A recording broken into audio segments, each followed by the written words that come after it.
J'espère que ça va. Aujourd'hui, séance pull, dos biceps, ça va être une méga séance. Je suis actuellement sur une machine Prime. Donc là, encore une fois, le même réflexe qu'hier. Là, je teste toutes les machines. Ok, je teste toutes les machines et je vois à laquelle je me sens plus à l'aise. Et en fait, tu vas voir que les machines où je me sens plus à l'aise, c'est avec des poignées libres, comme ça, que tu peux bouger un peu partout. Parce que sinon, c'est une barre droite, tu sais, t'es pas bien et tout. Donc voilà, si tu devais choisir ce genre de machine, mon œuf, fonce. Hein, avec tout ce qui est poignées libres, c'est un cheat code. Voilà, donc là j'ai fait ma petite montée en gamme et on passe directement pour la première série de travail. Il y a encore une tonne de machines à tester. Là encore une fois, dis-toi qu'il y a 4 salles différentes dans cette salle. Je suis qu'à la première. Okay, je suis qu'à la première. Hier j'étais qu'à la première aussi. Donc je te laisse imaginer le truc. On verra ce que ça donne pour le reste des séances. Mais dis-toi que là, encore une fois, la prochaine séance que je vais faire, ça sera dans une salle pour tester d'autres machines. Mais là les machines Prime c'est vraiment pépite. Donc c'est parti directement pour la première série de travail, mon stuff. Let's go.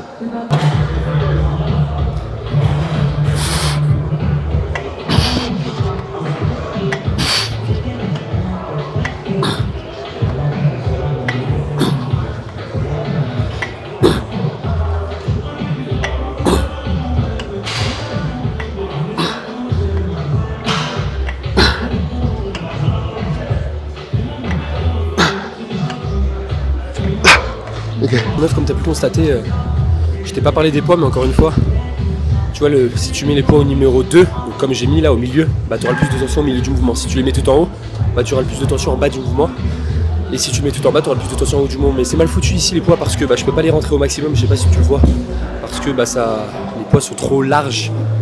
Et donc bah, ça fait que je peux pas bien faire ce que je voulais. Tu vois, moi j'aurais bien aimé en mettre à fond au milieu, tu vois, au milieu, toujours au milieu du mouvement et en début aussi. Enfin en début là, pardon. Donc en haut c'est début, c'est en haut. Ok, bah t'as plus de tension en haut. Et en bas c'est en bas. Voilà, c'est logique du coup. Bref, là ce que je vais faire c'est que je vais changer d'exercice parce qu'il y a encore plein d'autres machines à tester. Et voilà, là c'est juste pour la tester mais pépite la Prime. Hein. What the fuck. C'est parti pour le prochain exercice. On se retrouve sur une machine Nautilus. Donc voilà, petit tirage vertical des familles, tu sais, j'avais l'habitude de le faire en France, mais avec un tirage vertical, bah, avec la barre directement, tu sais, c'est un peu plus libre. Là, c'est vraiment sur une machine, une full machine qui machine cool, une climatisation qui clim cool. Donc voilà, tu vois, ça va faire un petit tirage dans le plan sagittal, donc ce que j'ai fait avant, et là, dans le plan frontal, c'est intéressant de faire les deux, tu vois. C'est ce que je te conseille d'ailleurs de faire dans ta programmation pour grande salle. Là encore une fois c'est vraiment focus grande salle de fou furieux parce que tu vas voir que limite mes omoplates vont jamais se resserrer. Je fais juste ça, je fais juste une adduction du l'humérus. Okay, et quel est le rôle du grand dorsal, quelle est son action principale? Bah, faire une adduction de l'humérus et faire une rétropulsion aussi. Tu vois. Et bah, c'est ce que je fais, voilà, c'est génial. Donc je vais aussi faire une seule série, comme ça après ça me laisse le temps de tester d'autres machines. Et je me pose de plus en plus la question, pourquoi pas refaire en France un PPL x2? T'imagines? Enfin PPL, PP plutôt. PPL, PP, je ne sais pas. Je ne sais pas du tout si je peux faire ça. Après le problème c'est que mes bras sont en fin de séance. Et comme tu peux le constater, mes bras ne sont pas un point fort aussi. Donc il aurait fallu que je fasse un pec épaule biceps, jambes, dos triceps, repos, et je renchaîne. Tu captes? Est-ce que tu captes? Donc c'est clac, clac, pac. Je sais pas. Tu me dis ce que tu en penses? T'as vu, je vous ai écouté, vous m'avez dit oui, tu peux mettre le micro au niveau de ton t-shirt. Ça va, parce que sinon je le tiens comme ça me dérange pas, hein, c'est juste comme ça en fait. Enfin si, ça me fait chier peut-être de le tenir. Là c'est bien, je peux parler comme ça, je sais pas si tu m'entends très bien. Si tu veux que je préfère que je colle ma bouche comme ça ou si tu veux que je parle comme ça, il faut des travaux ou quoi. Enfin, bref, bon on est parti directement pour la série de travail, j'ai fait ma petite montée en gamme aussi. Et voilà mon œuf, c'est parti.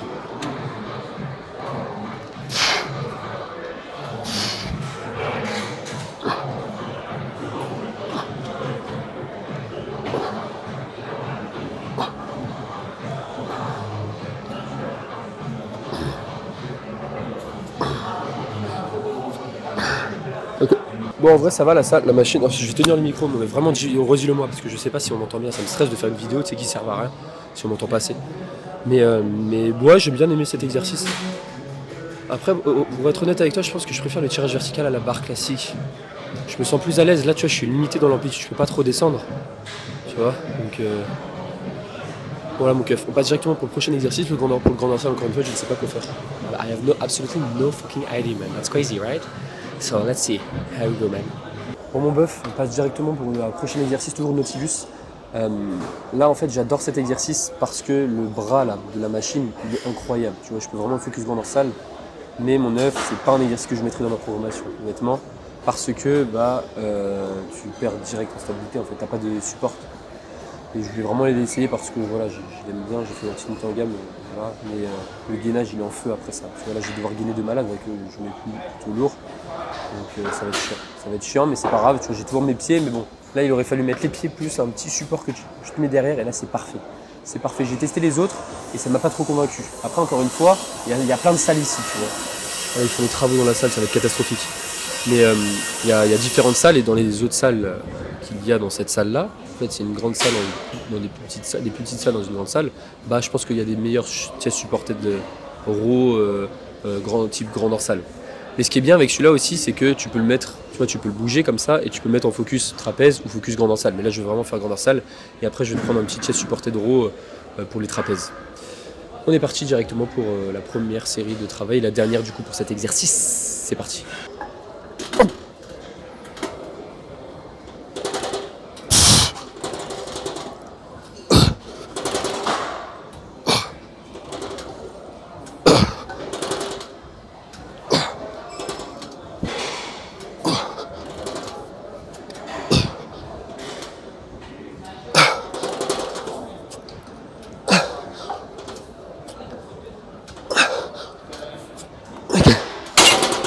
Oh, limite mon 9 c'était facile, j'aurais pu mettre plus lourd. J'ai fait 11 reps, bon, bref les dernières c'était pas fou. Hein. Rep partiel tu connais. Mais honnêtement je pense que j'aurais pu mettre un peu plus lourd. Mais bon, très bon exercice. Malgré que il n'y ait pas de chest supported, c'est pas grave. Bon, je vais tester, j'ai pas de regrets. Et on passe directement pour le prochain exercice pour les trapèzes cette fois-ci. Let's go mon stuff. Ok mon 9, donc prochain exercice, rowing T-bar. Je l'avais déjà fait quand j'étais à Bangkok, le Gym Leco. Là, j'ai pas vu d'autres marques, je pense qu'il y en a dans les autres petites salles. Donc là, on va tester, on va juste faire une série pour tester. Je l'ai dit, deux fois je dis tester. Et après, je testerai un autre type rowing pour les trapèzes. Je ne sais pas encore quoi faire. Mais je pense que je vais changer de salle aujourd'hui parce que j'ai testé toutes les machines et il n'y en a pas forcément une qui me convient vraiment. Tu vois. Donc on est parti directement pour la série de travail. C'est parti mon stuff.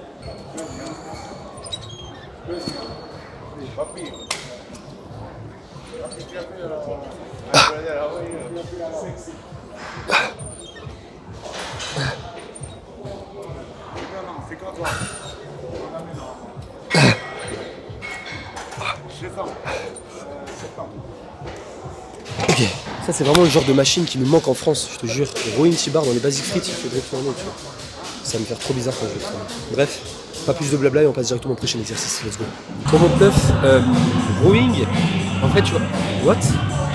C'est quoi ça?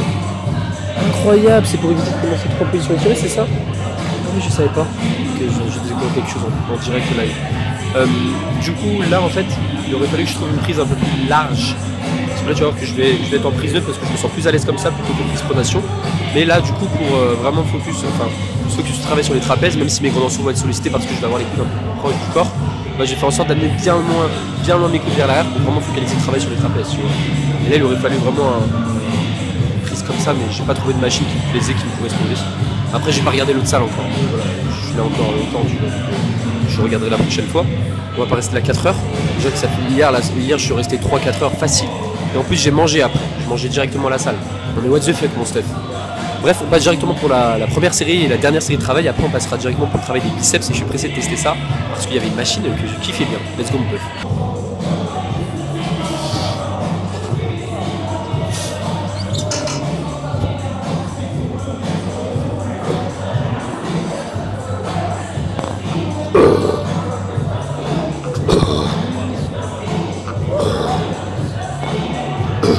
Ok. Je t'avoue que j'ai bugué avec la pédale, la pédale de débrayage. Pédale d'embrayage ou pédale de débrayage? On me l'avait dit en plus en commentaire. C'est pédale de débrayage. Je débraye. J'embraye. Je débraye. En fait, tu vois, j'ai galéré à me repositionner, c'est pas grave. Mon 9. N'hésite pas à poser ta question en commentaire. Il n'y en a pas eu beaucoup, je crois, hier. C'était juste, oh mais mon 9, tu t'es téléporté à Dubaï ou quoi? What the fuck? Ouais, je me suis téléporté, mon 9. J'ai trouvé un glitch dans le système. Et hop, je me suis réveillé comme ça à Dubaï X. Incroyable. Let's go pour l'avant-dernier exercice parce que je pense qu'on peut faire 2 exercices pour le fléchisseur. Il n'y a pas forcément de machine pour le braquet, les braqueurs radiales. Tu vois, en curl marteau, je vais juste faire un curl marteau à la poly classique, histoire 2. Et voilà mon stuff, c'est parti. Pour mon 9, curl biceps dans ma machine Hoist, incroyable.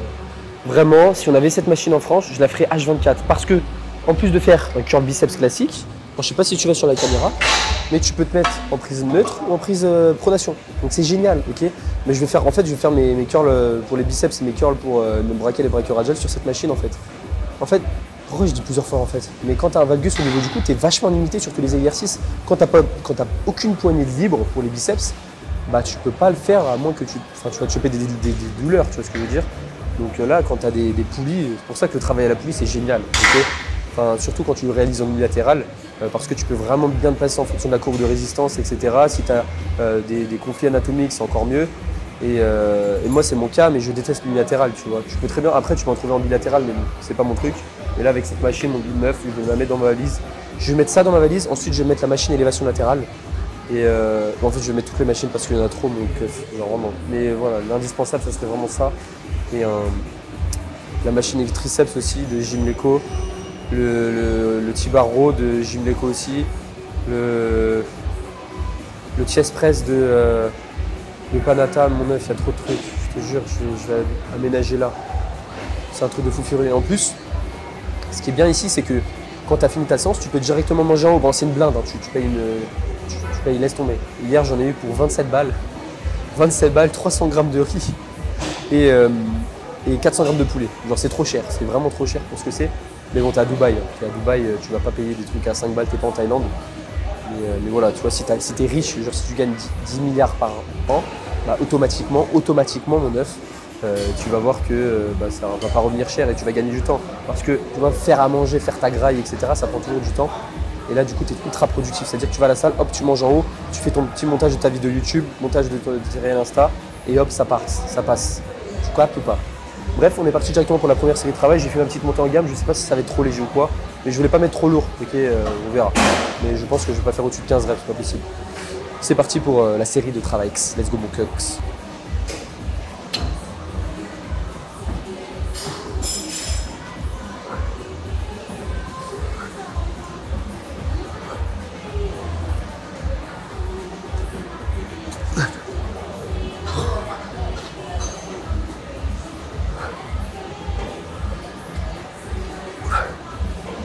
En fait, je peux pas tendre les bras.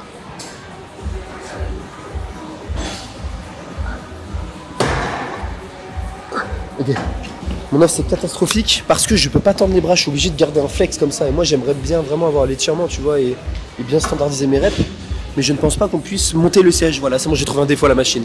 En fait, quand tu as des bras qui font 4 mètres de long comme moi, bah, c'est vraiment compliqué de descendre tout en bas, tu vois. Ça paraît popette.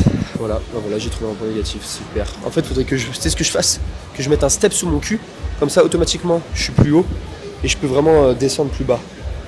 Mais c'est ce que je vais faire, je vais mettre des poids sous mon cul. Bref, on se retrouve directement pour la prochaine série de travail, on va faire un curl inversé, let's go.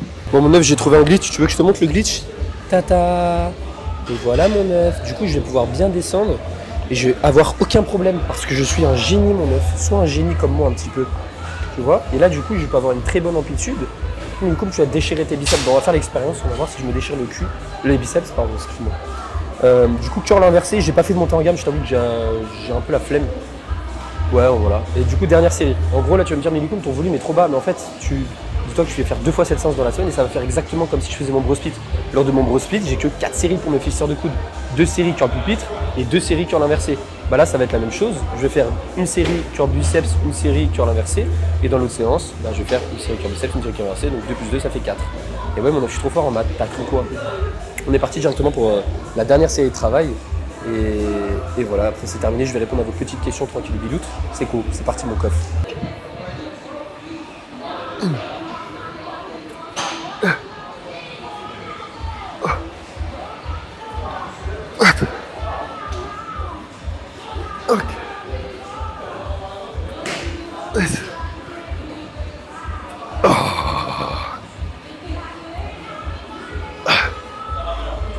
Ok. Mon œuf, c'est que si je ferais une séance push-pull leg en France, je ferais exactement le même style de séance, c'est-à-dire avec le même nombre de séries. Genre, c'est-à-dire que dans ma séance, il y aurait max 7-8 séries, tu vois. Parce que je me vois pas faire plus. Si je fais plus, je te jure que je récupère pas assez, je me défonce, je me blesse. Là, le volume est adapté pour moi. Bon, encore une fois, là, c'est pas encore la fin de semaine, donc je sais pas si c'est vraiment adapté pour moi. En fait, comment tu sais que ton volume est adapté pour toi? Si tu vois que tu progresses chaque semaine et si tu vois que tu n'as pas de petites douleurs entre tes séances, tu vois que tu récupères suffisamment. Si tu vois que tu as des petits bobos par-ci par-là, en règle générale, c'est parce que ton volume est un peu trop élevé. Tu vois. Les gens qui ont des douleurs, des bobos, bah, leur volume est trop élevé. C'est pas forcément parce qu'ils ont une mauvaise technique. Bien évidemment, si tu es débutant, tu commences la salle, tu fais une technique pourrie, oui, là, tu as de grandes chances de baisser à cause de ça. Mais si tu es avancé, intermédiaire et que voilà, tu as l'habitude de faire ces mouvements et qu'un jour, tu as des petites douleurs et tout, bah, ça peut être dur à cause d'un trop haut volume d'entraînement. Tu vois, tes tissus ne sont plus capables d'avoir ce stimulus sur eux. Okay, donc tout ce qui est tendon, cartilage, ligaments, tu vas voir qu'ils vont plus être capables d'encaisser autant de volume. C'est pour ça qu'il va falloir que tu le baisses. Et c'est pour ça que moi j'ai un volume bas, parce que je sais qu'avec un plus gros volume, bah, j'ai des douleurs. Et j'aime pas les douleurs. Tu vois, tu t'entraînes, t'as des bobos, non. Alors que là, je fais du lourd, à l'échec, j'ai aucune douleur. Et c'est génial, je touche du bois. C'est pas du bois, mais t'as capté. Mais voilà. Donc je sais pas en vrai. Je pense que le format push-pull leg, je l'aime bien. On va voir ce que ça donne jusqu'à la fin de la semaine, mais en fait, je l'aime bien dans cette salle. Mais quand je vais retourner en France, je vais avoir trop la flemme de refaire ça. Parce que c'est dire que là, tout mon prog va changer. Je sais pas. Bref, on se retrouve directement pour le récap dans ma voiture. Et non, je rigole, je n'ai pas de voiture. T'as trop cru, mon œuf. On va se faire un petit récap, je sais pas où, je vais me poser quelque part. Et voilà, let's go, mon stuff. Alors, mon œuf, c'est parti pour le récap dans la voiture. Alors, je vais répondre à vos petites questions qui m'ont été posées. Salut mon œuf, peux-tu m'expliquer les différences entre l'extension triceps fully haute et la variante avec les coudes au-dessus de la tête? Quelles chaînes du triceps sont plus travaillées dans les deux exos? Merci chef. Alors dis-toi que tu peux pas forcément isoler le travail sur... plus juste solliciter un seul des chefs. Okay, tu mettras plus l'accent sur l'un que l'autre. Avec les coudes au-dessus de la tête, ça va être plus axé sur le chef latéral et médial. Avec les coudes plutôt proches du corps, ça va être plus axé sur le chef long. On a toujours pensé que c'était le contraire, mais c'est complètement faux. Quand tu regardes les bras de levier internes lors des études qui ont été réalisées, bah, tu vois que les personnes ont toujours eu plus de gains avec les coudes relativement proches du corps sur le chef long des triceps. Et inversement, chef latéral médial avec les coudes éloignés au niveau de la tête. Okay, et ça, tu peux le voir que sur des cadavres. Donc, tu ne peux pas te le prouver par A plus B comme ça. C'est le bras de levier interne, tu te renseigneras sur ça. Mais sinon, c'est juste ça qui change. Okay, tu vas plus travailler ton chef long en position étirée quand tu vas avoir le coude au-dessus de la tête. Et c'est tout. Donc c'est intéressant de varier, de faire ces deux exercices, même si honnêtement, moi je ne le fais pas parce que j'ai des petites douleurs quand j'ai le coude au-dessus de la tête. Et c'est tout. Je ne vais pas te dire oui, mais les triceps ne bénéficient pas de l'hypertrophie, mais j'ai parlé de charmant. Ça marche que quand tu es intermédiaire avancé. Mais voilà, si tu veux vraiment optimiser ta prise de muscle, tu n'as pas forcément besoin de réaliser absolument un overhead triceps extension parce que parce que pour ce que je viens de te dire, les triceps ne bénéficient pas forcément de l'hypertrophie médiée par l'étirement, mais te complique pas la tête avec ça. À partir du moment où tu as ta surcharge progressive, tu progresseras. C'est juste de la full optimisation et je suis clairement pas sûr que ça risque de changer quelque chose. C'est juste la science qui dit ça. Je te balance ce que dit la science, tu fais ce que tu veux avec. Ensuite, prochaine question. Va au Dubai Mall si tu as le temps. Ah oui, de Guillaume. Ouais, je vais aller au Dubai Mall, mon œuf. Enfin, faut que j'y aille. Mais je fais pas les boutiques, mais je vais y aller parce qu'on m'a dit plusieurs fois d'y aller. Salut mon œuf, dur qui mange du bœuf sur un œuf qui se fait arrêter par un keuf. La chest press que tu effectues travaille le faisceau claviculaire ou le milieu des pecs. La chest press, je crois que j'ai effectué plusieurs chest press hier. Hein. Mais en gros, dis-toi juste un truc. Ce qui va focaliser le travail sur le chef claviculaire, sternal ou costal, donc le haut, milieu, bas de pec, c'est comment tes bras sont placés. Okay, si la direction de tes bras c'est de ce sens-là, ça va être plus sur le milieu de pec. Si tu vas vers le bas, ça va être plus sur la partie costale, okay, donc sur le bas des pecs. Et si tu vas vers le haut, ça va être plus sur la partie claviculaire. De toute façon, tu peux faire l'expérience. Mets ta main sur tes pecs, okay, tu amènes ton bras vers le haut, tu croises, là tu vas sentir tout de suite une grosse contraction au niveau du haut des pecs, et le bas des pecs, il n'y aura rien. Tu vas au milieu, ça va être à peu près sur tout le pec, et tu vas en bas, et là tu vas sentir vraiment une contraction. Et donc tu as juste à regarder la direction de la machine, et tu vois tout de suite sur quelle partie de tes pecs tu vas travailler le plus. Okay, voilà. Ensuite, prochaine question. T'arriverais à t'entraîner dans une salle en mode OG bodybuilding avec pas beaucoup de machines et surtout des poids libres, mais une ambiance de fou où tu pètes un câble au bout de 30 minutes. Oui, j'arriverais à m'entraîner, genre tu sais, des mecs qui crient comme à l'ancienne, tu vois. Mais honnêtement, j'aime trop les machines maintenant. Je vois que les poids libres, c'est vraiment pas adapté pour moi. Ok, je me chope des petites douleurs et tout, j'aime pas du tout. Mais pourquoi pas une ou deux séances comme ça fait super drôle et c'est un truc de fou furieux. J'imagine que tu filmes des trucs comme ça. Alors tu filmes avec que des mecs énormes qui crient partout, yeah, body lightweight. Ok, tu te rends compte, mon œuf, ça serait un truc de fou furieux. Ensuite, combien de séries avec la charge de travail à l'échec, s'il te plaît? Combien de séries avec la charge de travail à l'échec? Je comprends pas ta question, mon œuf. Essaie d'être plus clair, je comprends pas. Ryan, mon bœuf. Ensuite, prochaine question. Mon œuf, c'est quoi la différence entre l'hypertrophie myofibrillaire et l'hypertrophie sarcoplasmique? Bon, ça, c'est ce qu'on apprend dans le diplôme de coach, comme quoi on pourrait plus se focaliser sur le travail sur l'hypertrophie myofibrillaire ou sarcoplasmique. En gros, dis-toi un truc, mon œuf, as ta fibre musculaire. Dans cette fibre musculaire-là, tu as plusieurs myofibrilles. Okay, ensuite, autour de chacune de ces myofibrilles, tu as du sarcoplasme. Okay, donc c'est un petit liquide que tu as. On dit justement, en faisant des séries longues, tu augmentes le sarcoplasme dans ta fibre. Et en faisant des séries plutôt courtes, tu vas augmenter ton nombre de myofibrilles. Il me semble que c'est ça. Sauf que c'est complètement faux, mon œuf. Tu ne peux pas plus faire l'hypertrophie sarcoplasmique ou myofibrillaire. Parce que tu compares une personne qui fait du 15 reps ou du 5 reps, les gains seront pareils. Ils auront exactement le même volume, la même masse musculaire. Okay, c'est encore une fois le débat qui dit oui, volume et masse c'est différent. C'est exactement la même chose. Comme ça, l'hypertrophie sarcoplasmique et myofibrillaire, tu ne peux pas plus travailler soit l'un soit l'autre. Non, tu travailles les deux en même temps. Quoique même, là, je dirais que les deux types d'hypertrophie qui existent vont avoir l'hypertrophie transversale et l'hypertrophie longitudinale. Okay, dis-toi que dans ta myofibrille, tu vois, donc tu as ta fibre musculaire. Pardon. Dans ta fibre musculaire, tu as plusieurs myofibrilles et dans ces myofibrilles-là, tu as des sarcomères. Donc c'est les unités contractiles. Bon, je ne vais pas parler de ça en fait. Parce que ça, si je vais rentrer dans les détails, tu vas rien comprendre. Mais en gros, l'hypertrophie longitudinale, soit tu augmentes la longueur de ta fibre musculaire, ou l'hypertrophie transversale, soit tu augmentes le diamètre de ta fibre musculaire. C'est tout. Et comment est réalisée l'hypertrophie longitudinale? Elle est réalisée lorsque tu vas travailler tes muscles en position étirée. Là, tu as une hypertrophie longitudinale. Comment est réalisée l'hypertrophie transversale? Quand tu vas travailler tes muscles en position raccourcie. Okay, donc voilà, c'est important de varier les deux et c'est pour ça qu'on dit aussi que certains muscles ne bénéficient pas de l'hypertrophie médiée par l'étirement. Car on voit avec la science que tu ne vas pas avoir d'hypertrophie longitudinale au bout d'un certain moment. Quand tu deviens intermédiaire avancé, même au bout de 8 semaines d'entraînement, un débutant, tu vas voir que il ne va plus avoir les adaptations pour justement avoir une hypertrophie longitudinale, donc augmenter la longueur de sa fibre musculaire. Donc c'est pour ça que c'est pas intéressant de vouloir travailler ses muscles en position étirée parce que tu n'as pas de gain supplémentaire. Tu ne bénéficies pas de la tension passive sur la relation tension-longueur. Est-ce que tu veux que je te parle comme ça? Non, je ne vais pas te parler comme ça, sinon tu vas rien comprendre. Mais voilà, c'est très complexe, c'est la physiologie en fait, c'est la physio pure. D'ailleurs, ça fait longtemps que je n'ai pas lu en fait, j'ai pas le temps, mais ça me perturbe, tu vois, parce que j'ai toujours eu l'habitude de lire au moins 1 heure, 2 heures tous les matins en rapport avec ce qui est sur l'hypertrophie, sur mon tapis de marche en France. Mais là, je t'avoue que je me lève tard souvent parce que je suis avec des poteaux ici. Donc voilà, j'ai pas forcément. Voilà. Mais du coup, j'espère que tu as compris. C'est pas possible de plus focaliser le travail sur l'hypertrophie myofibrillaire ou sarcoplasmique. Ça, c'est un gros mythe qu'on apprend encore dans le diplôme de coach et qu'il faut que ces coachs se mettent à jour. C'est pas les coachs, c'est surtout des formations de grosses merdes. Si tu as une formation qui dit ça, c'est de la merde.